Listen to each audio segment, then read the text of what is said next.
Tollywood heroine Sai Pallavi గురించి ప్రత్యేకంగా చెప్పాల్సిన పని లేదు.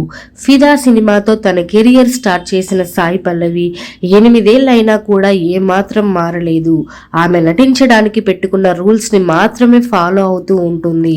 ఇప్పటికీ నో గ్లామర్, ఓన్లీ పర్ఫార్మెన్స్ అన్నట్టుగానే తన కెరియర్ ని కొనసాగిస్తుంది. ఇది డైరెక్టర్ సందీప్ రెడ్డి వంగాకి నచ్చి తండేల్ ఈవెంట్లో ప్రశంసల వర్షం కురిపించాడు. సాయి పల్లవిని సినిమాల్లోకి ఒప్పించాలంటే అంత ఈజీ కాదు. స్టార్ హీరోలు ఉన్నా కూడా లెక్క చేయదు ఈ అమ్మడు. నిర్మాతలకి ఎంత క్రేజ్ ఉన్నా కూడా అస్సలు పట్టించుకోదు. సినిమాలో ఎవరున్నా లేకపోయినా మంచి కంటెంట్ మాత్రం ఉండాలి.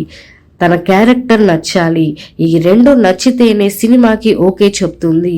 తాను తీసుకున్న ఈ డెసిషన్లోనే ఉంటూ మహేష్ బాబు, పవన్ కళ్యాణ్ ఆఫర్స్ ని కూడా రిజెక్ట్ చేసింది సాయి పల్లవి. ఫిదా సినిమా తరపున తన కెరియర్లో బిజీ అయిన సాయి పల్లవి కొన్ని ఏళ్లు దూరంగా ఉండి వరుస ప్లాప్లు రావడంతో ఆచితూచి అడుగులేస్తుంది. విరాట పర్వం సినిమా విడుదలైన 3 ఏళ్ల తరువాత తండేల్ సినిమాలో నటించి సూపర్ హిట్ విజయాన్ని దక్కించుకుంది. సినిమా నచ్చి ఒప్పుకోవడంతో ఏకంగా 4 కోట్లు పారితోషికం ఇచ్చారని టాక్ వస్తుంది.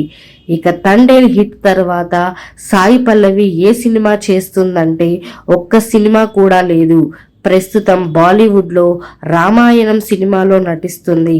రామాయణం సినిమాలో చాలా మంది పేర్లు బయటకు వచ్చిన దర్శకుడు సాయి పల్లవినే సెలెక్ట్ చేసుకున్నారట.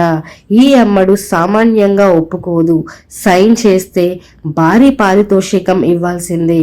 రామాయణంలో సీత పాత్రకి 15 కోట్లు తీసుకుంటుందని టాక్ వస్తుంది.